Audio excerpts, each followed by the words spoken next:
हमारी ज़िंदगी में जब हम सफलता के मानक चढ़ते हैं तो दुनिया सिर्फ उसी की रोशनी से चकाचौंध हो जाती है जो हमने हासिल किया हो, लेकिन सफलता का जो एकात्म रुदन है, जो संघर्ष के दिन है, वो शायद कोई याद नहीं रखता। तो आपकी सफलता के पीछे भी शायद वही कहानी रही होगी। और जो तमाम बातें यहाँ पर की विद्यालय को याद करके, मुझे ऐसा लगता है कि मैंने ज़िंदगी में जो किंचित उपलब्धियाँ हासिल की हैं, आज मैं ब्रह्म सरोवर पर एक चाय की दुकान पर बेशक हूँ, लेकिन जब कोई प्रश्न करता है कि आप नौकरी नहीं लगे, इतनी पढ़ाई कर ली, तो मुझे ऐसा लगता है कि जैसे भैया परिचय करा रहे थे कि ये हरियाणा पुलिस में है, भैया का बहुत बड़ा नाम है, वो अभी पास आउट हुए हैं, और आपने जैसे ही मेरी तरफ नाम आया तो आपने तुरंत पहचान लिया कि फेसबुक। तो मुझे लगता है कि ज़िंदगी की कमाई मेरी वही है। मुझे शायद इससे बड़ी सफलता कोई मिल भी नहीं सकती जो लोग देखते ही पहचान लेते हैं। और मैथ्स का जिक्र कर रहे थे, सुमेर अंकल का जिक्र कर रहे थे। जब विद्यालय में 2005 से 12 तक पढ़ा तो उनसे एक आध बार पिटा भी, कुछ हरकतें ऐसी हो गई थी मैथ्स में, लेकिन अब पिछले दिनों जब वहाँ जाना हुआ तो उन्होंने मुझे गले लगा लिया।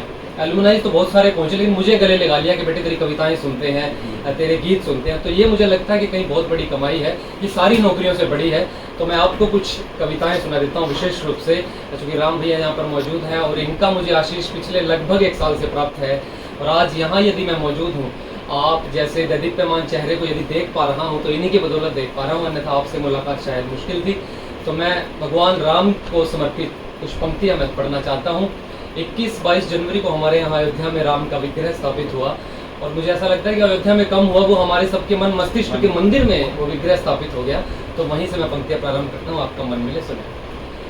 कोई शबरी खिलाए तो वो झूठे बेर खा जाए।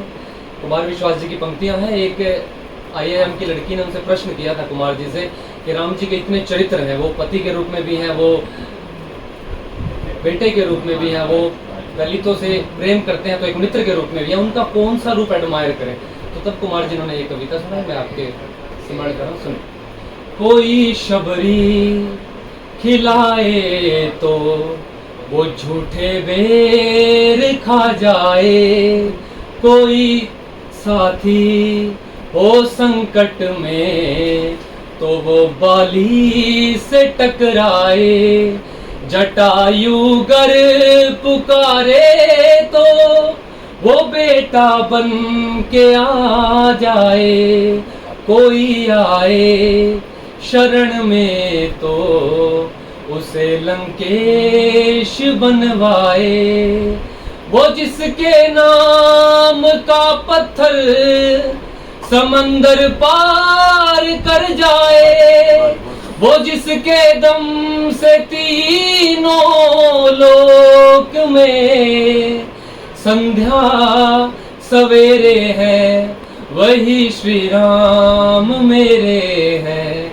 वही श्री राम तेरे हैं, वही श्री राम मेरे हैं, वही श्री राम तेरे हैं। चूंकि तालियां बजा सकते हैं, मुझे अभ्यास नहीं है बिना तालियों के। बिना कोई गवैया हो नहीं सकता, ना हो लय ताल कविता तो सवैया हो नहीं सकता, हजारों बांसुरी वाले बजाते फिर रहे हैं, पर बिना तप त्याग के कोई कन्हैया हो नहीं सकता, बिना तप त्याग के को। तो चूंकि कृष्ण बनना है, कृष्ण की यदि प्रक्रिया में शामिल होना है तो तप और त्याग करना पड़ेगा।